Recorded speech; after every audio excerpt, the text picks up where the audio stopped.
Harry's fixing my sewing machine. And Oliver is about to start soldering because I don't have a reading light in my room. Shane has 3D printed the surround, and Oliver's going to wire up the LED light for me, aren't you, Ollie? Yep. Pretty windy though, the boat's rocking around quite a bit. Yep. Don't seem to get it.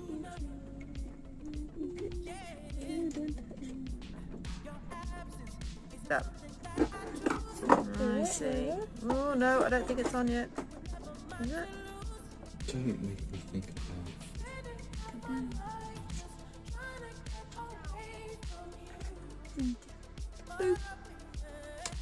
Bit bright. Mm-hmm.